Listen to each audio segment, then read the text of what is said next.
کہ literal combat ships میں زیادہ کمبیٹ کیپیبلٹیز رکھی گئی ہیں۔ ان دونوں میں فرق یہ ہے کہ LCS ایک باقاعدہ کمیشن شپ ہے، جبکہ ایک EPF ایک نیول آگزیلری ویسل ہے جو کہ سیویلین مرچنٹ مرسنریز کی جانب سے آپریٹ کیا جاتا ہے۔ دونوں میں فرق کے باوجود یہ دونوں جہاز ایک دوسرے کے لیے بہت بہتر ثابت ہو سکتے ہیں، اور یہ کنسیپٹ یہ ثابت کرنے کے لیے ہے کہ EPF ویسل LCS کو مستقبل میں کس حد تک سپورٹ کر سکے گی۔ برلنگٹن ایک 338 فٹ لمبی ایلومینیم کی کیٹاماران ہے جو کہ فاسٹ، فلیکسیبل اور مینوریبل ہونے کے لیے بنائی گئی ہے، جو کہ تنگ بندرگاہوں میں بھی کام کر سکتی ہے تاکہ سپاہیوں اور سامان کو ایک آپریشن تھیٹر میں ٹرانسپورٹ کیا جا سکے۔ اس میں 300 سپاہیوں اور 600 ٹن وزنی سامان کو تیز رفتاری سے ایک تھیٹر سے دوسرے تھیٹر میں منتقل کرنے کی صلاحیت موجود ہے۔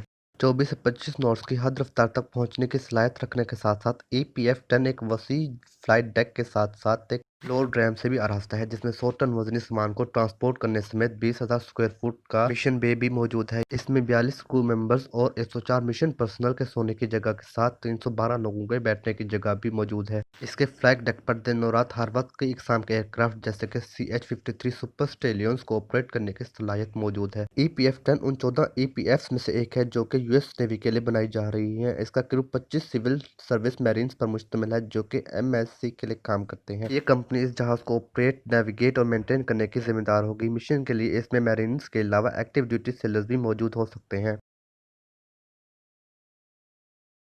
رشین کمپنی روستم نے ترکی اور بنگلہ دیش میں زیر تعمیر Akkuyu-1 اور Rooper-1 نیوکلیئر پاور پلانٹس کے لیے اسٹیم جنریٹرز کی ڈیلیوری مکمل کر لی ہے۔ یہ جنریٹرز روستم کی وولگوڈونسک برانچ کی انجینئرنگ سبسیڈری AEM ٹیکنالوجی کی جانب سے بنائے گئے ہیں۔ ترکی میں زیر تعمیر نیوکلیئر پاور پلانٹس Akkuyu-1 کے لیے 4 اسٹیم جنریٹرز ووسٹونکی کارگو ٹرمینل پر اتارے گئے ہیں، جو کہ جنوبی ترکی کی بندرگاہ مرسن کے نزدیک ہے۔ ان میں سے ہر ایک کا وزن 355 ٹن ہے۔ یہ جنریٹرز 22 اگست کو وولگوڈونسک سے چلے تھے اور سمندر میں 3000 کلومیٹر کا سفر طے کر کے یہاں پہنچے ہیں۔ ایک بڑی کرین لیبہر LR-1800 کو Akkuyu-1 کنسٹرکشن سائٹ پر اسمبل کیا گیا تھا تاکہ ان جنریٹرز کو اتارا جا سکے۔ Akkuyu-1 نیوکلیئر پاور پلانٹ ہر سال 35 ٹیٹراواٹ آورز آف پاور جنریٹ کرنے کی صلاحیت رکھے گا، جس سے استنبول جیسے بڑے شہر کی 90% ضروریات پوری ہو سکیں گی اور پورے ترکی کی 10% ضرورت پوری ہو سکے گی، اور 2023 تک یہ مکمل ہو جائے گا۔ روستم نے اعلان کیا ہے کہ بنگلہ دیش میں زیر تعمیر نیوکلیئر پاور پلانٹ روپ-پور یونٹ 1 کے لیے 4 میں سے آخری جنریٹر کو آج روانہ کیا گیا ہے۔ ان میں سے پہلا جنریٹر اگست میں روانہ کیا گیا تھا، جبکہ باقی 2 جنریٹرز پچھلے مہینے خاص برت کے ذریعے بنگلہ دیش روانہ کیے گئے ہیں۔ یہ چاروں جنریٹرز، جو کہ کل 1000 ٹن وزنی ہیں، نوروسکی سے بنگلہ دیش کے لیے روانہ کیے جائیں گے۔ 2 1200 میگا واٹ کے VLER 1200 یونٹ روپ-پور کے مقام پر تعمیر کیے جا رہے ہیں، جو کہ ڈھاکہ سے 160 کلومیٹر دور روپ-پور کے مقام پر گنگا دریا کے مشرقی کنارے پر تعمیر ہو رہے ہیں۔ جنرل اٹامکس نے اعلان کیا ہے کہ اس نے فضا سے اڑان بھرنے والے اور فضا میں ہی ریٹریو ہونے والے ڈرون کے پروٹوٹائپ، جسے اسپیرو ہوک کا نام دیا گیا ہے، کا ٹیسٹ کیا ہے۔ ابتدائی طور پر شائع کی جانے والی رپورٹس کے مطابق اس کو بڑے UAVs جیسے پریڈیٹر B یا گرے ایگل سے آپریٹ کیا جا سکے گا، جو کہ ان کی صلاحیتوں میں مزید اضافہ کرے گا۔ اسپیرو ہوک کو ہوا سے لانچ اور ریکور ہونے والے ڈیمونسٹریٹر کے طور پر بنایا گیا ہے، جو کہ جنرل اٹامکس کے ASI پلیٹ فارم کو اپنے اوپر فٹ کر سکے گا، جبکہ اس میں ایڈوانس بیٹل مینجمنٹ سسٹم کے Attritable-1 ٹیکنالوجیز پر زیادہ زور دیا گیا ہے۔ کیپٹیو فلائٹ ٹیسٹ، جس کا مطلب یہ ہے کہ اسے لانچ نہیں کیا گیا بلکہ صرف اس کی صلاحیتوں اور ایروڈائنامکس کو اس کے پیرنٹ ڈرون کے ساتھ چیک کرنا تھا، 16 سے 17 ستمبر کو MQ-9 UAV سے کیا گیا۔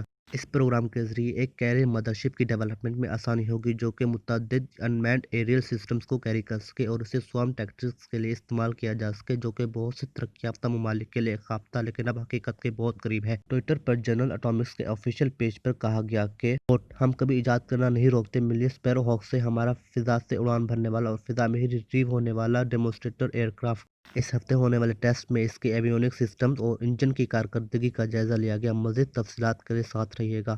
اس سٹیٹمنٹ کو 15 ستمبر 2020 کو جاری کیا گیا۔ تفصیلات کے مطابق اسپیرو ہوک MQ-9 ڈرون پر موجود سینسرز کی کارکردگی کو مزید بڑھائے گا، مین پاور کو کم کرے گا اور اس ڈرون کی ISR رینج کو مزید بڑھائے گا۔ GAASI کے پریزیڈنٹ ڈیوڈ آر الیگزینڈر نے کہا کہ Attritable-1 ٹیکنالوجی، جو کہ سروائیویبل اور پریسائز ہے، اسپیرو ہوک کو صحیح معنوں میں ایک گیم چینجر بناتی ہے۔ فلائٹ کی تفصیلات کے ساتھ کمپنی کا مزید کہنا تھا کہ اسپیرو ہوک کو MQ-9 ڈرون پر کیری کیا گیا، اسے خاص طور پر GAASI کے matrix defined control soft where سے کنٹرول کیا گیا، جو کہ ایک لیپ ٹاپ سے بھی استعمال ہو سکتا ہے۔ اس سے ڈرون کو کنٹرول کرنے کے لیے ایک گراؤنڈ کنٹرول اسٹیشن، شیلٹر یا وہیکل کی ضرورت نہیں رہی۔ رابطے کے لیے میشون ڈیٹا لنک کا استعمال کیا گیا، جس سے پلیٹ فارمز کے درمیان تعاون کو یقینی بنانا آسان ہو گیا۔ کوآپریشن ان ڈینائڈ انوائرمنٹ آٹونومی انجن کا استعمال کرتے ہوئے کوگنیٹو آرٹیفیشل انٹیلیجنس کو جانچا گیا، جو کہ ان مینڈ سسٹم کی پروسیسنگ کے لیے استعمال ہونا ہے۔ اسپیروہوک کو اسی نام کے دوسرے سسٹم کے ساتھ کنفیوز نہیں کرنا چاہیے، جو کہ کاؤنٹر اسمال ان مینڈ ایریل سسٹمز کے طور پر اسکائیلوڈ کے نام سے اسرائیل کے ساتھ مل کر امریکی اسپیشل فورسز کے لیے اہم مقامات کے اطراف میں چھوٹے UAVs کے خلاف استعمال کرنے کے لیے ڈیولپ کیا جا رہا ہے۔